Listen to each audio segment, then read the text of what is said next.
Bienvenidos a su programa de análisis sociopolítico Desenlaces. El día de hoy vamos a conversar sobre dos temas de la coyuntura. El primero de ellos es que el pasado sábado, tal cual está consagrado en el artículo 237 de la Constitución, el compañero presidente Nicolás Maduro compareció ante la Asamblea Nacional a presentar su mensaje anual a la nación. El pasado 15, el presidente Nicolás Maduro, tal cual como estaba previsto, fue a la Asamblea Nacional y allí hizo un esbozo de los aspectos consagrados en el artículo 237 que establece dentro de los 10 primeros días siguientes a la instalación de la Asamblea Nacional, si la Asamblea Nacional se instala el día 5, los 10 días siguientes se completan el día 15, el presidente llegó el día 15, en sesiones ordinarias, el presidente o presidenta de la República presentará cada año personalmente, es decir, que ni se delega ni lo envía por escrito, sino personalmente, establece la Constitución, a la Asamblea Nacional un mensaje, y voy a hacer un paréntesis aquí en un mensaje, porque el presidente de la República no es interpelable. La Asamblea Nacional, que ejerce facultades de control política, no tiene facultades para interpelar al presidente de la República. Por lo tanto, el presidente de la República no presenta memoria y cuenta ante la Asamblea Nacional, sino un mensaje en el que dará cuenta de los aspectos políticos, económicos, sociales y administrativos de su gestión durante el año inmediatamente anterior. Es decir, que la rendición de cuentas del compañero presidente de la República viene establecido sobre la base del mensaje anual a la nación. Y así, el día 15 a las 17:30 de la tarde, 5:30 p.m., el diputado Jorge Rodríguez dio inicio a la sesión, donde el presidente Nicolás Maduro emitió un extraordinario discurso. Veamos el siguiente material.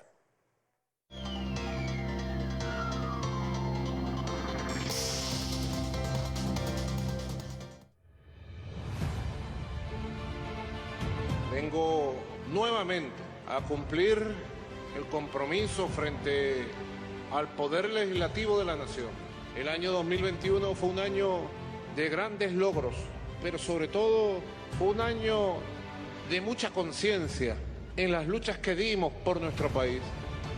Fue el año de la consolidación de la paz política, de la consolidación del diálogo nacional, de la estabilidad interna, del funcionamiento de los poderes públicos y de las instituciones en Venezuela, más allá de las dificultades. Y aparejado hemos logrado la recuperación del crecimiento económico de nuestro país. Yo por eso me atrevo a proponerle a ustedes, compañeros, una nueva fórmula. 2022-2030, con una visión clara de hacia dónde vamos, de los grandes logros, una nueva época de transición al socialismo. Es el socialismo el sistema más justo que la humanidad pueda crear para sustituir al capitalismo neoliberal, a la desigualdad, a la explotación, al imperialismo. Presento la memoria y cuenta y voy junto al pueblo de Venezuela para adelante, con amor y con las bendiciones de Dios, laborando por la felicidad y por el crecimiento de nuestra patria.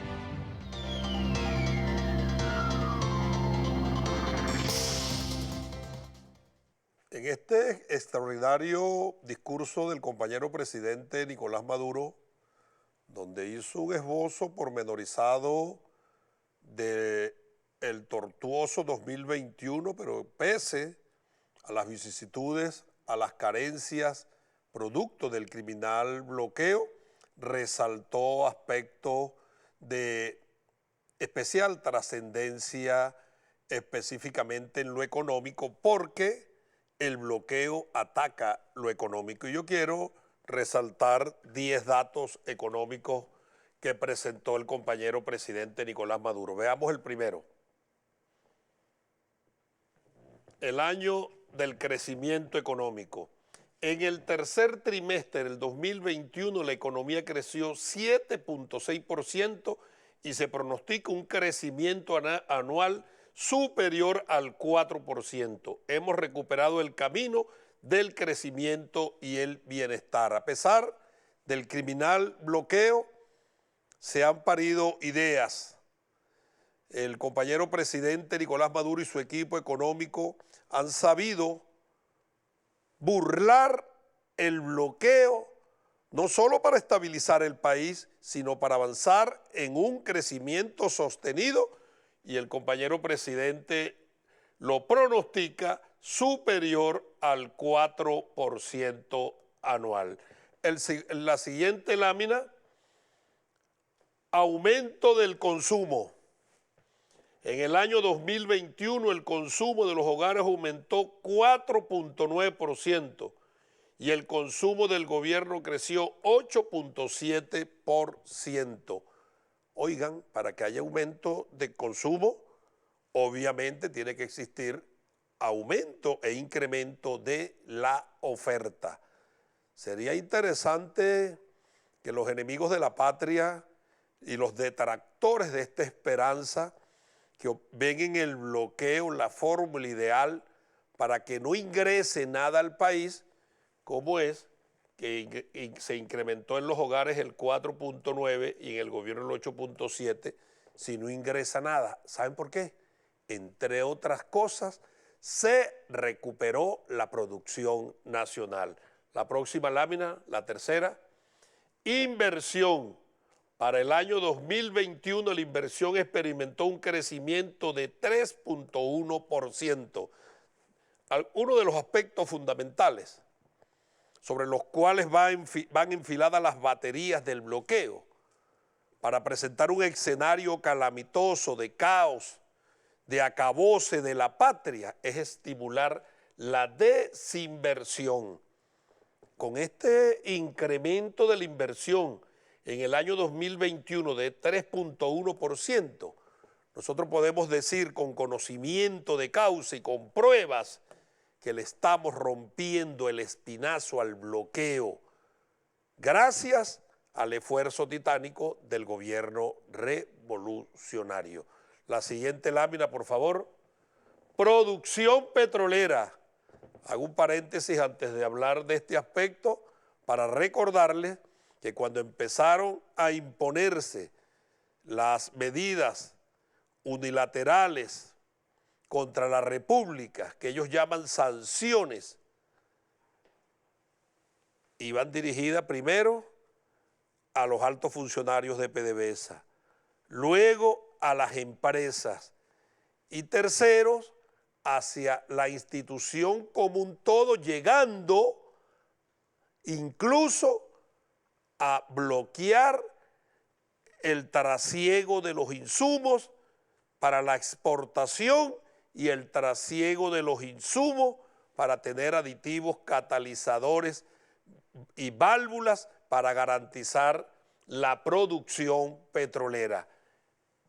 En medio de esa criminal bloqueo, la producción petrolera alcanzó en diciembre del 2021 la cifra, oigan, de 1 millón de barriles diarios. Es un logro, 1 millón de barriles diarios. Los Estados Unidos en su planificación tenían establecido que para esta época aquí no se produjera un barril de petróleo. Cerramos diciembre del 2021 con 1 millón Y para el año 2022, lo anuncia el compañero presidente Nicolás Maduro, la meta es de llegar a 2 millones de barriles diarios. Y avanza.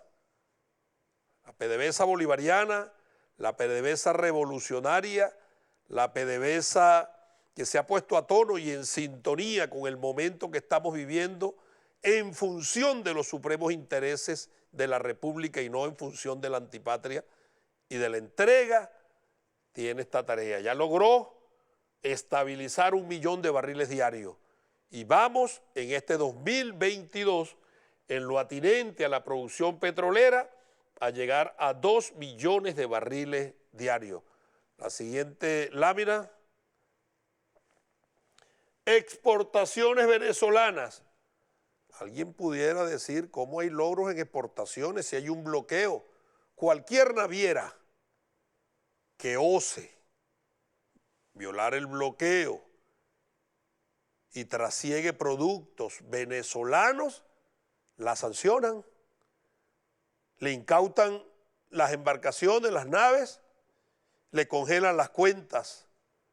Bueno, con todo y esa agresión, esa amenaza, esa extorsión, con todo y eso, las exportaciones venezolanas totales crecieron, oigan, 33%, y las exportaciones petroleras ahí van avanzando, 4.9%. La siguiente lámina, por favor. Economía digital. Esto es nuevo, una innovación de la tecnología a la economía. Se alcanzó un 80% en la economía digital en moneda nacional, es decir, transacciones a través de los medios digitales de pagos y cobros, 80%. Y de 121 millones de transacciones se pasó a 201 millones de transacciones en el 2022, aumentará al 65%. Avanza. Venezuela a tono, a sintonía con el momento que estamos viviendo. Atacan la moneda, atacan la economía. Bueno, la ciencia, la tecnología, que es la ciencia hecha realidad, la ciencia aterrizada. Es la tecnología. Venezuela entonces, pariendo ideas, economía digital. La siguiente lámina. Venezuela venció la hiperinflación. Recuerden que bastaba que el compañero presidente Nicolás Maduro, angustiado y preocupado, porque uno de los aspectos fundamentales de esta criminal guerra económica, que fue vulnerar el estado de bienestar de nuestro pueblo, atacó el poder adquisitivo. No solo con el ataque a la moneda, sino también una hiperinflación inducida desde un misil de esta guerra económica que son las páginas digitales como Dollar Today, que incrementaban la paridad bolívar-dólar cada vez que el compañero presidente aumentaba el salario para quitarle la capacidad adquisitiva a nuestro pueblo, buscando matarlo de mengua. Con todo y eso, en los últimos 4 meses hemos tenido de manera consecutiva una inflación de un solo dígito. La inflación de diciembre del 2021 fue de 7.6% y se hace especial énfasis en el mes de diciembre porque en diciembre, que es un mes de alto consumo, siempre se dispara la inflación. Oigan, un solo dígito, 7.6%, y fue la inflación más baja desde el año 2015. Se estabiliza la economía financiera y monetaria y se estabiliza también el poder adquisitivo de nuestro pueblo, controlando la hiperinflación inducida. La siguiente lámina. El dólar oficial está desplazando al paralelo. En el año 2021 se estabilizó el mercado cambiario. En 5 meses el dólar llamado paralelo no oficial creció solo 3.3% mensual. No puede. La guerra económica, por estrategias que se han tomado. Ellos pensaban saquear la República. llevarse la riqueza nacional, claro, dándole un valor superior al dólar paralelo, saqueaban la república. Cuando hay cierta paridad, se dan cuenta que fracasan en ese plan y lo que se logra es la estabilización del dólar oficial. La siguiente, las importaciones del sector privado, ya esto no es gobierno, las importaciones del sector privado aumentaron el 100% en el 2021, todo ello con sus propios recursos sin el dólar Cadivi. Es decir, el Estado no tiene una institución creada para financiar importaciones por sus medios. Emprendedores tienen sus recursos, tienen sus dólares, consiguen su mercado, el Estado le brinda las posibilidades, oiga, y crecieron un 100%. Y además de ello, la siguiente, las cajas CLAP, producción nacional. Hasta hace poco, entre el 60 y el 70% de los componentes del programa CLAP eran importados. Y en un paréntesis aquí, recuerden, las cajas CLAP que venían de México, a los empresarios los judicializaron, las empresas le confiscaron los bienes y además de ello, los sometieron al escarnio público. Pensaban que si no había cajas CLAP, iban a generar las condiciones subjetivas para un estallido social, entendiendo que entre el 60 y el 70% de los artículos eran importados. Hoy en día, oigan, el 96% de los CLAP que llegan a la familia venezolana son de producción nacional. No solo le rompemos el espinazo al bloqueo, sino que aquí hay una demostración de confesión de que se ha incrementado la producción nacional, se ha estimulado la producción nacional. Y la última lámina, la número 10, es esta. Entonces, con respecto a esto, yo les voy a decir lo siguiente.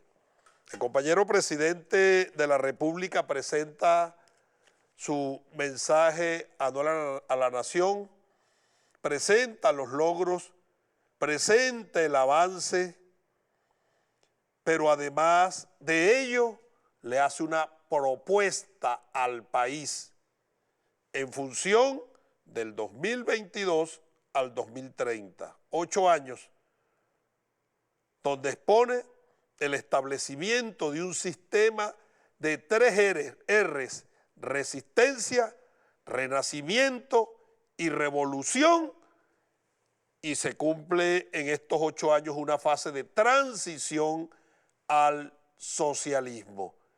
Ir al socialismo en función de cumplir con estas 3 R's. Y además de ello, el compañero presidente, el esbozo de la misma lo expresó de esta manera. Veamos el siguiente material.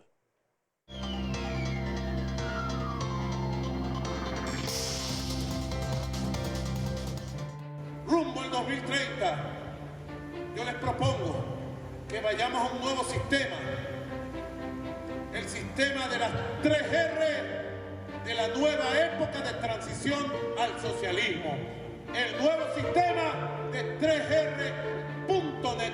Vayamos juntos a una nueva época de transición al socialismo. Un sistema de 3R. La primera R, la resistencia a la embestida, al bloqueo, a las agresiones imperialistas. Resistencia creadora, resistencia creativa, resistencia ideológica, resistencia moral, ideológica, política, cultural. Resistencia, sí, porque la agresión del imperialismo y la extrema derecha no cesará. Profunda resistencia que asuma dentro de sí la repolitización y la repolarización de nuestro pueblo. Una segunda R, de renacimiento, del renacer, del espíritu original de la patria, del renacer de los valores fundacionales de Venezuela, del renacer del proyecto nacional Simón Bolívar a 30 años del 4 de febrero, del renacer del plan de la patria, del renacer del espíritu de la Venezuela potencia. Y una tercera R, de revolucionar. Así la conjugo. Revolucionarlo todo, cambiarlo todo, hacerlo todo de nuevo, para hacerlo mejor, para hacerlo bien, desde el gobierno con el gobierno, desde el pueblo con el pueblo. 3R, resistencia, renacer y revolucionar. La resistencia, el renacimiento y el revolucionar permanente. Sistema de 3 R's en estos 8 años para avanzar irreductibles en una transición y que en el 2030 sea el año de la consolidación del socialismo bolivariano y chavista venezolano. Asumimos el reto, le decimos al compañero presidente Nicolás Maduro, asumimos el compromiso, asumimos el desafío y nos empeñaremos con obstinación en que así sea, para que viva la patria.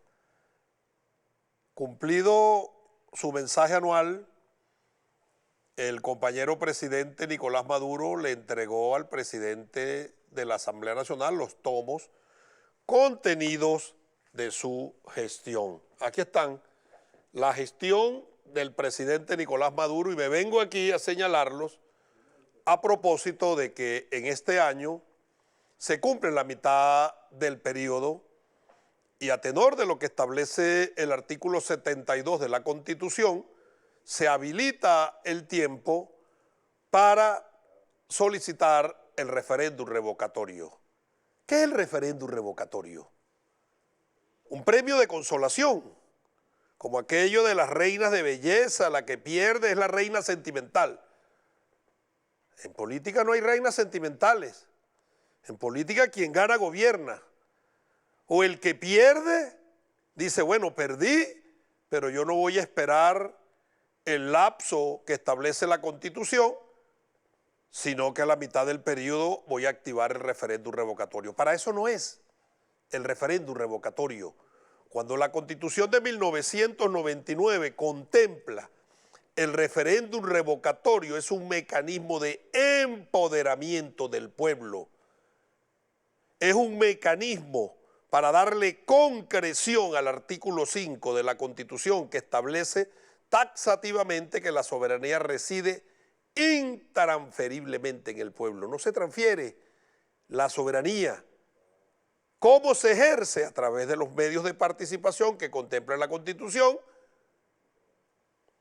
y a través del voto. Pero en el voto no se transfiere soberanía, se delegan son facultades y funciones. Y como el único, el dueño, el depositario de la soberanía es el pueblo tiene un mecanismo para hacerla valer. Es decir, aquella vieja conseja cuarta republicana, donde existían presidentes borrachos como Lucinchi, o choros como Carlos Andrés, o asesinos como Rómulo, León y Caldera, le decían al pueblo, tú lo elegiste, tú te lo calas. Ahora quien lo elige en esta constitución de avanzada, de derechos progresivos, como es la Constitución de 1999, por la cual la derecha votó que no, establece, tú lo elegiste, pero te rinde cuenta a ti. Por eso es que quería que me dejara la imagen del presidente entregando los tomos, porque, pónmela otra vez, porque el presidente está rindiendo cuenta.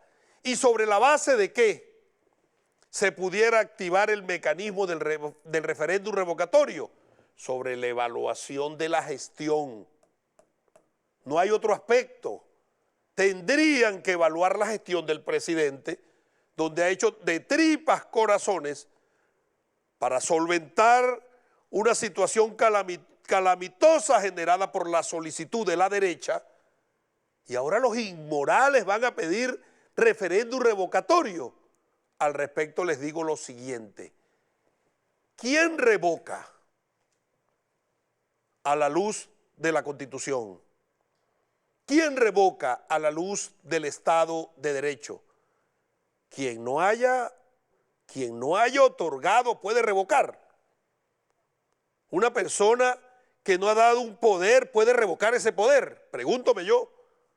La respuesta es no. Entonces, ¿cómo carajo los escuálidos no le han dado el poder al presidente Maduro y lo van a revocar? Esa facultad no es para ellos. La facultad contenida del referéndum revocatorio en la Constitución de 1999 es para los que lo eligieron, no para los que no lo eligieron. Los que no lo eligieron votaron en la elección del 2018 en contra de él. Ya ejercieron su voluntad absoluta votando por otro candidato. Entonces votan, no lo eligen y ahora revocas. ¿Cómo revocas si no otorgaste? Y la más grande de las inmoralidades estriba en que muchos que ni siquiera votaron ahora ponen su firma. Qué inmorales, ¿vale? Yo le solicitaría al ente rector electoral, que tiene la data de todos los números de cédula de los que participaron en la elección presidencial del 2018, que toda cédula o toda firma pidiendo revocatorio que no haya votado tiene que ser inhabilitada. Porque ¿cómo pides revocatorio si ni siquiera votaste? Y los escuálidos, ¿cómo revocas si no otorgaste? Nosotros tenemos que entrar en conciencia de lo que es verdaderamente en revolución la democracia participativa y protagónica, porque esas acciones que ejerce la derecha para distorsionarla no pueden continuar. Entonces ahora resulta que el revocatorio es un arma de retaliación política, es un premio de consolación. Revoca a quien no otorga, eso es contrario al Estado de Derecho, es contrario a la legalidad, es contrario a la constitucionalidad. Revoca a quien otorga. En tal caso, el único autorizado para pedir referéndum revocatorio es el PSUV y los partidos del Gran Polo Patriótico, más nadie, que fueron los que elegimos a Maduro, fuimos los que le otorgamos el poder a través del voto, en un ejercicio de soberanía plena, pero quien no se lo otorgó, vaya bajándose de esa nube, pajarito. Continuando con el análisis de coyuntura, quiero hacer referencia a un tema para cerrar este primer segmento de nuestro programa sobre el trabajo legislativo que realiza nuestra soberanísima Asamblea Nacional, y es en lo concerniente al proyecto de reforma parcial de la Ley Orgánica del Tribunal Supremo de Justicia. Fue presentado este proyecto de reforma por el camarada Diosdado Cabello en la sesión extraordinaria del día 30 de diciembre, y una vez aprobado en primera discusión y tal cual lo establece la Constitución, establece el principio y lo desarrolla el Reglamento Interior de Debate, fue remitido a la Comisión Permanente de Política Interior, la cual me honro en presidir, para que se cumpliera todo lo concerniente al tratamiento en el proceso de formación de las leyes. Se abrió el proceso de consulta pública, participaron el Poder Judicial, todos los miembros del sistema de justicia, Poder Judicial, participó el Ministerio Público, la Defensa Pública, los colegios de abogados, en las universidades, las escuelas de derecho, el Poder Popular y el Parlamento Comunal. Un hermoso trabajo de ejercicio de democracia participativa y protagónica. Y producto de ello, de manera consensuada, salió el proyecto que fue presentado a Cámara, el informe para segunda discusión y que fue aprobado en primera discusión, donde hay logro sustantivo para transformar de raíz como lo pidió a la Comisión para la Revolución del Sistema de Justicia el compañero presidente Nicolás Maduro, el sistema de justicia y ponerlo a tono con las expectativas que tiene nuestro pueblo, a tono con lo que establece la Constitución de una justicia gratuita, sin dilación, expedita. En función de ello, avanzamos. Y para conversar sobre estos temas, como lo son el mensaje anual a la Nación del compañero presidente de la República, Nicolás Maduro, y la reforma parcial de la ley orgánica del TCJ, al regreso de la pausa voy a conversar con el diputado por el Estado Táchira y segundo vicepresidente de la Comisión de Política Interior, Julio García Serpa. Vamos a la pausa y al regreso conversaré entonces con el diputado Julio García Serpa.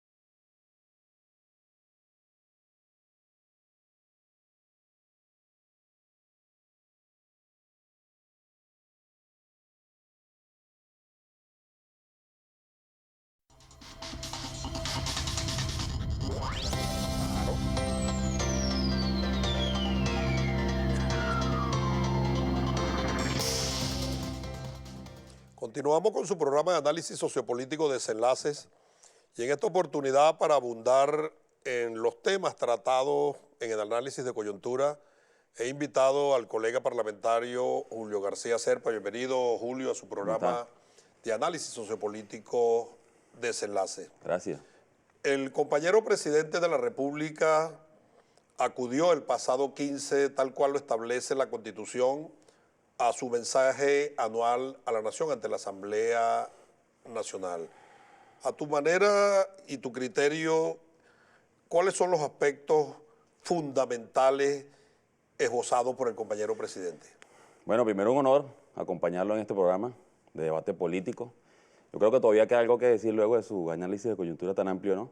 Importante de lo que anuncia el presidente es el proceso de reinstitucionalización que tuvo el año 2021. Haber nosotros entrado y llegar a la Asamblea Nacional, a ese espacio que fue vulnerado, que se convirtió en un frente de ataque contra la institucionalidad, contra la Constitución y contra la forma de Estado que tenemos nosotros como República hace más de 200 años, fue un hecho terrible y que hoy seguimos pagando consecuencias de ello. ¿No pudiéramos decir, Julio, que la Asamblea Nacional 2015-2020 se constituyó en una suerte de portaaviones norteamericanos dentro de la República para urdir desde allí los planes de desestabilización y saqueo de la patria? Por supuesto, fue el frente de ataque. La oposición al ganar con esa mayoría en la Asamblea Nacional, por supuesto fue una bofetada que recibimos en aquel momento y producto de una campaña engañosa, porque además se montó sobre una mentira que hoy el pueblo entiende que así fue, sobre una propuesta o una estafa. Se convirtió la Asamblea Nacional, un poder del Estado constituido, en un frente de ataque contra la institucionalidad. Al servicio de una potencia extranjera. Por supuesto, desde ahí se pretendió acabar con el Estado de Derecho, acabar con la República. Cuando se crea un estatuto, este estatuto que además es una figura que no está prevista en la Constitución, que se convierte en una suerte de decreto de Carmona mejor elaborado. Pareciera que en este caso se preocuparon un poco más y lo hicieron algo más extenso, porque desde ahí se pretendió hacer el plan y ahí está escrito cuál era el plan. ¿Pero qué de mejor tiene el estatuto que el decreto Carmona? No, digo, bueno, es más extenso. Si forma parte de unas líneas de desestabilización para horadar la estabilidad política, económica, social e institucional de la República y vendérsela al imperialismo. Sí, no, por supuesto, digo, mejor elaborado porque fue algo más largo, algo más establecido. Aquel decreto Carmona fue algo grosero, pues la disolución de todos los poderes en 3 o 4 artículos y se crea, se le entregan si el decreto de Carmona es grosero, ese estatuto es asqueante. Claro, por supuesto. Y nauseabundo. Y además aprobado por un parlamento. Un pañuelo en la nariz porque todavía huele. Así es, además aprobado por un parlamento que en este caso sirvió para ello, ¿no? En eso se decía, por ejemplo, decía ese estatuto, que bueno, que cesaba y que asumía la presidencia el señor Juan Guaidó, que ya no es diputado, y que bueno, que tendrá que responder en algún momento ante la ¿Qué justicia. pasó el 6 de diciembre del 2020? 6 de diciembre de 2020, bueno, se asume ¿qué pasó en esa época? Las elecciones. Las elecciones, bueno, se elige en la nueva Asamblea Nacional, por supuesto, llega y nos instalamos Hay un el 5 punto de de enero. quiebre ese 6 de diciembre, el pueblo venezolano. Claro, por supuesto, castigó a esa mala conducta, castigó y además la oposición en su permanente aventura quiso deslegitimar ese proceso electoral. Y el pueblo respondió saliendo a votar. Hoy la Asamblea Nacional está compuesta por un sector redimido de esa oposición. ¿Tú crees en escuálido redimido? Bueno, pareciera. ¿No será más bien pareciera. que los dejaron por fuera en el reparto del festín de Baltasar y como ratas buscaron una tablita en esta asamblea para seguir allí medrando a la sombra del proceso revolucionario, pero en cualquier momento vuelven a sus andanzas? Seguramente hay que andar siempre con cuidado por este tipo de personajes, porque además muchos de ellos, yo estoy en la comisión que está investigando la Asamblea Nacional anterior, y en esa comisión ellos fueron a rendir cuentas. Y bueno, muchos de ellos, yo se lo pregunté, usted votó por una cantidad, de hecho, votaron por ese estatuto, por ejemplo. Luego, bueno, parece que hubo una disputa interna, algunos dicen que fue el botín, que no alcanzó para darle a todos, Tú sabes porque que esto es un gran negocio.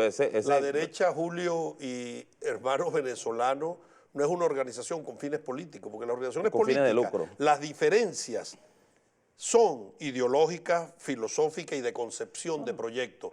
Pero cuando las diferencias son por reparto de botín, esos son bandas criminales. Así es. Y es una organización con fines de lucro, ¿no? En esto todo parece y todo indica, porque además fue lo que salió a la luz pública, que esta era la fracción CLAP, que era el otro. Estos se van en algún momento y bueno, han tenido un comportamiento, digamos, de una oposición moderada o nacionalista, pareciera, que se han querido encaminar. Y es un hecho importante que estén conviviendo con nosotros en la Asamblea Nacional, ¿no? Esta nueva Asamblea Nacional ha sido el enclave para la reinstitucionalización del país. Hoy, así lo expresó el presidente iniciando su intervención. Con eso quería empezar. Esta Asamblea Nacional hoy está validando contratos de interés nacional, como lo debe hacer un parlamento para la atracción de inversiones al país. Esta Asamblea Nacional, por primera vez desde el 2003, logra escoger, con la decisión del parlamento, un nuevo Consejo Nacional Electoral que va a un paso, además, para nosotros ir a un evento electoral como fue las elecciones regionales, que acabamos de pasar el 21 de noviembre, en la cual la revolución gana 20 gobernaciones y la oposición obtiene también las oposiciones, porque creo que hay que hablar así, estos son distintos tajos y esto tiene mucho que ver con este evento. Distintos tajos, distintas oposiciones con una sola persona que mueve todos los hilos de esa marioneta. Cuando los quiera poner de acuerdo, los pone de acuerdo. Seguramente cuando a los gringos les toque hacerlo, lo harán, ¿no? Sin embargo, hay una nueva reconfiguración del país. Y todo esto este año, en lo político, en lo electoral y en lo económico, lo que sucedió, a nosotros tomar la Asamblea Nacional nuevamente y ponerla a la disposición del país, a la disposición de los intereses de la nación, nosotros hemos podido avanzar y ver esos logros de que hoy PDVSA, a pesar de estar bloqueado, a pesar de que estamos haciendo de tripas corazón en la empresa, estamos produciendo más de 1 millón de barriles, recuperando la producción petrolera, se están produciendo 160.000 barriles de gasolina, estamos prácticamente siendo autónomos en la refinación de combustible y además pudiéramos el año que viene empezar a exportar combustible. Todo esto con una guerra cruenta, con trabajadores que llegaron a ganar $1, $2 y se quedaron ahí en PDVSA para no abandonar la industria. Esa gente que es parte de la resistencia y parte de las 3 R's que ha planteado el presidente, cada uno de los venezolanos que está en el campo sembrando. Yo recuerdo, yo veía esa caja, me acuerdo que llevaba esa caja CLAP y el arroz era turco, la pasta era mexicana, el otro, una cantidad de cosas que uno decía, Dios mío, y nosotros no tenemos la capacidad de producirlo. Hoy, nosotros, cuando nos llega nuestra bolsa CLAP, casi el 100% de los productos son productos nacionales. 93 informó el presidente Nicolás en el mensaje de la nación. Y esto nos dice que nosotros, el bloqueo nos ha servido a nosotros como una herramienta para avanzar, para salir del modelo rentista. Se cumple con la máxima de Einstein. En medio de las crisis, en medio de las vicisitudes, surgen las ideas. Las grandes ideas y las grandes soluciones. Yo creo que hasta positivo ha sido el bloqueo. Que nosotros luego de 100 años de rentismo petrolero, nosotros hoy estemos exportando, que nosotros hoy estemos produciendo y seamos autónomos prácticamente en la producción de alimentos. Que ya hemos podido levantar la industria petrolera sin recibir financiamiento, porque nosotros nos han aplicado un paquete de shock, pero sin el financiamiento, sin los 50, 60 mil millones de dólares que llegan. Y hemos tenido, no sé cómo se ha hecho, hoy yo no me explico cómo ha hecho el presidente Nicolás Maduro para llevar a puerto seguro a nuestro país, después de tantas dificultades. No en vano se ha ganado el título de protector. Y así se del vio. pueblo venezolano. Nosotros tenemos desde la constituyente y bueno, hemos ido a diferentes mensajes a la nación el año pasado, pero este mensaje fue particular. La autoridad con la que llega el presidente ahí a la Asamblea Nacional. Yo puedo decirle que hasta los propios diputados de la oposición sienten admiración por el presidente.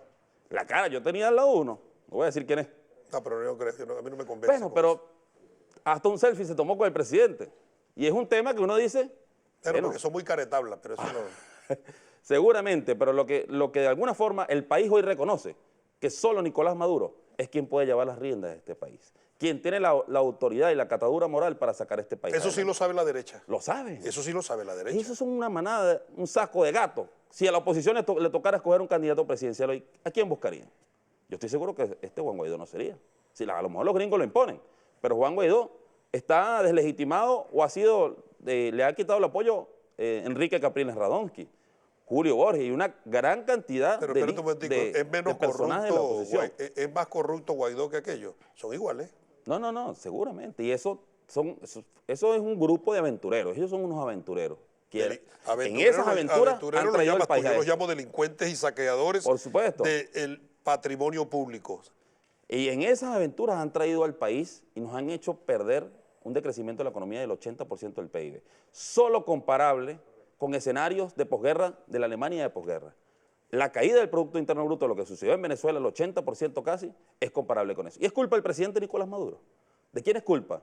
De que un país que es petrolero, que el 98% de sus ingresos son petroleros, se le haya prohibido, y casi es un crimen comprar petróleo venezolano, que se persiga a quien lo hace. Y entonces, ¿qué nos queda? Solo el 2%. Llegamos a producir 300.000 barriles de petróleo, después de estar en una constante de 2.800.000 barriles. En ¿Qué la otro época de la aspecto Revolución te llamó la Bolivariana. atención de la intervención del compañero presidente Nicolás Maduro? Bueno, el llamamiento y plantear el horizonte en el 2030, ¿no?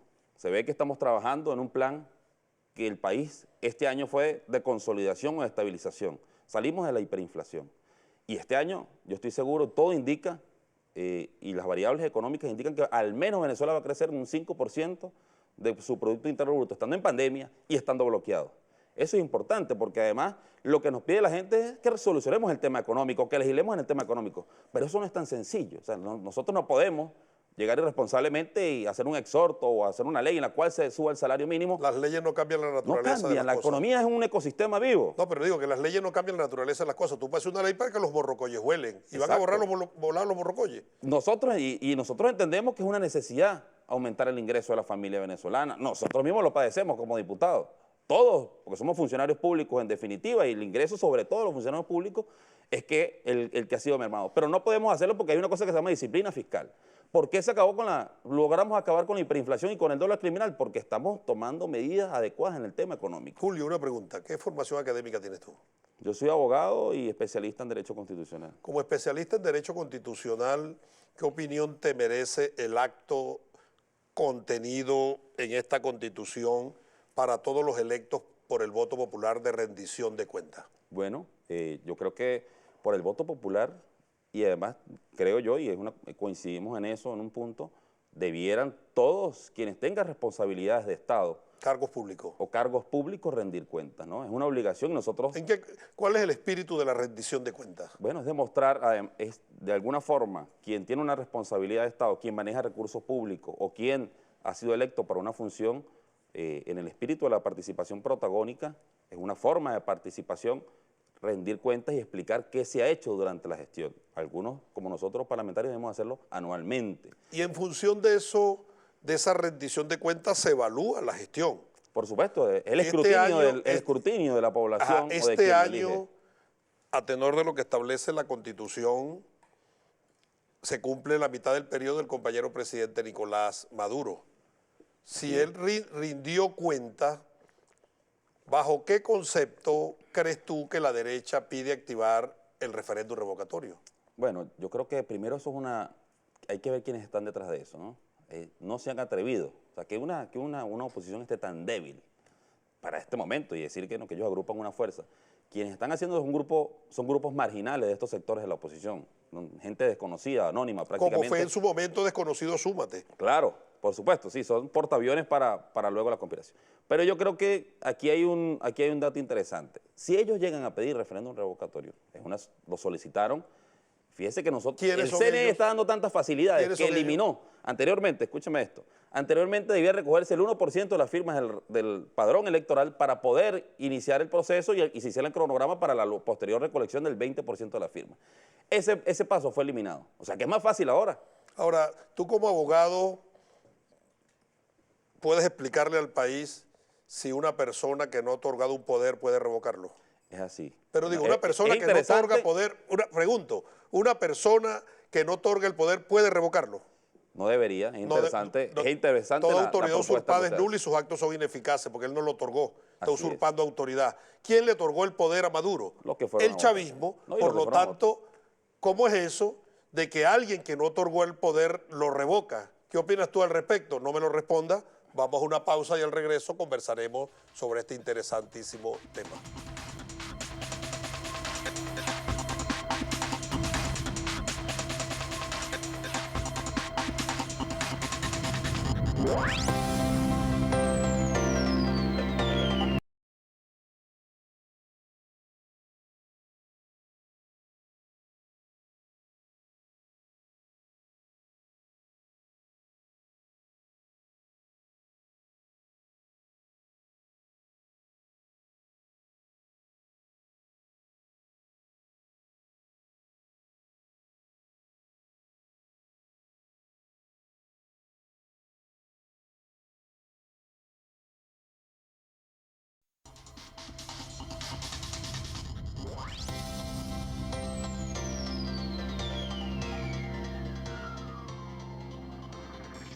Continuamos con su programa de análisis sociopolítico Desenlaces y en este segmento conversando con el colega parlamentario Julio García. Quedó al aire una pregunta, Julio, antes de ir a la pausa. Estamos claros que a la luz del derecho es imposible que alguien que no haya otorgado un poder lo pueda revocar. Así es. Y que cuando la Constitución de 1999 establece el referéndum revocatorio es un mecanismo de empoderamiento del pueblo para ejercicio en concreción del artículo 5 como único dueño y depositario de la soberanía que es intransferible. Si al presidente Maduro lo eligió el chavismo porque la oposición, los que votaron por otro candidato, ¿cómo es que alguien que no le otorgó el poder a Maduro para que gobernara, ahora lo quiere gobernar? Es un contrasentido ideológico, político, yo diría a la luz del Estado de Derecho, pero también a través del análisis de lo que son las más palmarias manifestaciones de la democracia participativa y protagónica. Así es, bueno, el referéndum revocatorio es un mecanismo de participación política indirecta, en la cual una cantidad de ciudadanos se organizan para revocar el mandato o solicitar la revocatoria del mandato de algún funcionario de elección, de cargo de elección popular. Pero es verdad eso. Yo me iría un poco más, yo pienso que quienes votaron en ese evento del 2018, los 8 millones y tanto venezolanos que fuimos a votar, somos quienes tuviésemos en el caso dado la oportunidad o pudiéramos solicitar el referéndum. Yo estoy de acuerdo contigo, Julio. Yo creo que nosotros y pudiéramos pedir un recurso de interpretación. Debemos solicitar no solo un recurso de interpretación, ante la sala constitucional. Tenemos la mayoría en el Parlamento para pedir un exhorto al CNE que quienes no hayan votado la elección para elegir al presidente Maduro, si no votaste en la elección inmoral, ¿cómo vas a pedir revocatorio? Sería un acto de inmoralidad y nosotros no podemos avalarlo. Esa firma tiene que pasar por ese filtro. Así es. Y bueno, y eso creo que es un mecanismo válido. Podemos nosotros ante el CNE o directamente ante la Sala Constitucional del Tribunal Supremo de Justicia solicitar la interpretación del artículo 76, si no me equivoco, que es el que habla del referéndum revocatorio. 72, para que se pronuncie sobre ello. Es un hecho importante, pero además que la oposición o que las oposiciones estén hablando hoy del referéndum revocatorio es un reconocimiento más a la institucionalidad venezolana, al presidente Nicolás Maduro, porque si pretenden revocar es al presidente. Entonces, pero si el presidente de ellos es Juanito Alimaña, ¿cómo que revocan al presidente Maduro? Esas son las contradicciones que permanentemente... En tal caso vaya a revocar a Juanito, ¿no? Así es. Yo creo que y el presidente lo ha dicho, ojo, lo dijo ahorita. ¿Y ante quién lo solicitan? Que el que se active el mecanismo. ¿Ante quién solicita la derecha? Ante el Consejo Nacional Electoral electo electo ese Consejo Nacional por Electoral? esta Asamblea Nacional. Y ellos no dicen que la Asamblea es la de Juanito. Bueno, son las contradicciones permanentes que ha planteado. Entonces todo el que esté de acuerdo que en la asamblea de Juanito esa firma también queda inhabilitada. Así es. Todo el que desconozca Pero yo sí creo la que institucionalidad del país queda inhabilitado por una simple declaración. Una vez que se recojan las firmas, mira, aquí está este que declaró que Maduro es ilegal, que no reconoce la asamblea, de una vez sácame esa firma de ahí. Vamos a enseriar las cosas en este país. Y además, el CNE tiene, como usted bien lo dijo, la data de quienes votaron en el año 2018. Ellos saben, cada vez que un elector llega, coloca su cédula, la inscriben y eso es un ordenador central. Ahí tienen. Ellos lo tienen. Los 8,5 millones de números de Sin embargo, cédula. yo creo que eso no va a prosperar ni siquiera porque no existe consenso. Yo me hago una pregunta Sí, pero ahora. indistintamente que prospere o no prospere, nosotros tenemos que darle concreción a la democracia participativa y protagónica, porque todos estos actos lo que generan es distorsión. Así es. Yo hago una pregunta ahora. ¿A esta oposición que está ahí en la Asamblea le conviene un referéndum revocatorio? ¿Le conviene que haya otro presidente? Lo digo porque esta gente en definitiva, y alguien me lo dijo, mira, si aquí llegara a pasar algo, los primeros que nos van a picar la cabeza son a nosotros. O sea, esa oposición, o sea, pensar en estas oposiciones como un bloque es algo muy difícil. La oposición está dividida como en 4 o 5 Difícil para ti, segmentos. para mí, para el imperialismo no. Seguramente. Y todos tienen precio y todos tienen bozal de arepa, eso es sencillo. ¿Usted lo dice? Claro. Bueno. Los ponen Igual de acuerdo yo al no, imperialismo. igual siempre hay con la derecha, decía el Che. Ni un tantico Ni un así. tantico así. Entonces, bueno, si nosotros vamos a seguir avanzando, yo creo, y además que el país no está pendiente. Eso, todos los estudios de opinión dicen que todo el mundo primero reconoce al presidente Nicolás Maduro. Ya se acabó esa mamaderitas de gallo que tenían con el presidente. Pero yo me La gente ya imagino no... que el 20% de las firmas deben ir acompañados con un análisis de gestión del presidente Maduro. Porque tú lo vas a revocar porque no estás de acuerdo con la gestión. Así es. Sobre la base, eso es lo que se evalúa. o simple y llanamente recoger las firmas y ya. No, Eso bueno, tiene que ir en una profundidad para fundamentación. darle concreción a lo que es la democracia. Pero eso no va a pasar. Yo estoy seguro que no hay... Pero sí pasará, y para sentar un precedente y darle concreción a la democracia revolucionaria debemos actuar. Así es. Y sin por eso dilación. son diferentes mecanismos de control. El CNE habla de un 20% del registro electoral permanente que debe solicitarlo. Además, te dice que debe sacar un voto más del cual obtuvo el presidente en su elección. Claro, porque los que lo eligieron... Y ahora el tercer mecanismo... Los que igual o un voto más, porque los que lo eligieron son los que tienen la facultad de revocar el poder que le dieron al presidente. ¿Cómo se lo va a revocar a alguien que no se lo dio? Así. Y el tercer mecanismo debe ser que Es un quienes votaron, contrasentido. quienes participaron en ese proceso, esos 8 millones y tanto que se pronunciaron el 2018, bueno, sean quienes puedan solicitarlo en su momento. Creo que son los 3 mecanismos que plantea la Constitución y la norma para poder revocar un mandato. De todas se pone interesante el escenario político del país y yo incluyo este elemento para el debate, para la discusión, para los análisis y que nosotros avancemos irreductibles en la construcción de un nuevo orden. Así es. Que no vengan los enemigos históricos, los procesos de liberación nacional de nuestro pueblo a utilizar los mecanismos de participación para trastocar el funcionamiento normal y armónico del país y también para distorsionar en esencia lo que es la democracia participativa y protagónica. Porque si eso es pernicioso, también es pernicioso que nosotros se los permitamos. Así es. Así que tenemos que estar ojo avisor. El país no está pendiente de confrontación política. Ya esas cámaras que siempre conspiraron contra nosotros, a gran escala Fede Cámara, en los estados, Freddy Bernal, que es nuestro gobernador en Táchira, se reunió con Azogata y lo apoyaron además en la campaña, la Asociación de Ganaderos del Pero Táchira. votaron por él. Bueno, no sabemos, pues, pero andaban con él y le hacían campaña y todo lo demás. Hoy los sectores políticos han entendido, los sectores económicos, sociales, los actores de este país han entendido que con el presidente Nicolás Maduro es el único que puede solucionar los problemas, es el único que puede sacar a este país adelante, volver a los tiempos de prosperidad económica, de prosperidad social que nos planteó el comandante Chávez. Y nosotros creo que no debemos distraernos en estas trampas cazabobos que plantea la oposición.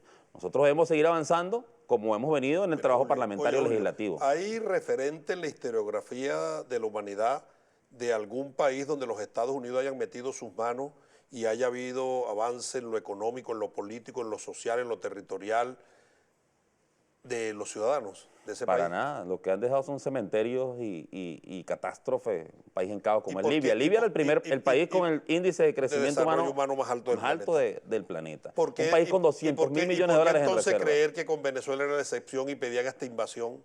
No, bueno, esos son discursos trasnochados. Hay una derecha que es servil a los Estados Unidos. Nadie aprende con golpe de otro y tuvieron que llevarse los golpes para empezar a reflexionar. Así es, y entender que solo los venezolanos, solo los que estamos aquí vamos a solucionar nuestro problema. Entender que el único, de verdad, que tiene la capacidad, porque si uno busca en la oposición alguien serio que pueda gobernar este país, existe en la oposición, no existe. Y ellos lo saben. Ellos dicen, no, mire, aquí el presidente es Nicolás Maduro. Presidente. Algo similar está pasando ahorita a lo que pasó en 2012. Yo era funcionario público del Poder Judicial y tenía varios amigos que eran opositores, pero dijeron, yo voy a votar por Chávez. ¿Qué voy a hacer uno votando por qué aventura? Ya estamos cansados de aventura. Chávez es el hombre que lleva la rienda. Hoy, en el año 2022 que estamos iniciando, veo un ambiente similar. Mucha gente dice, el presidente es Maduro, ese es el que manda y para allá vamos todos.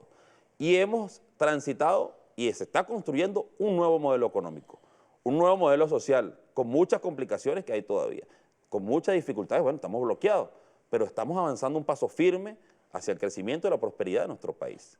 Pero el presidente Maduro ha dicho que si el bloqueo ha impactado en el nivel de bienestar de nuestro pueblo, en la calidad de vida y en todos los logros y conquistas que de manera sostenida tuvo esta revolución a través de la reinversión del ingreso nacional, también el bloqueo mental ha sido pernicioso.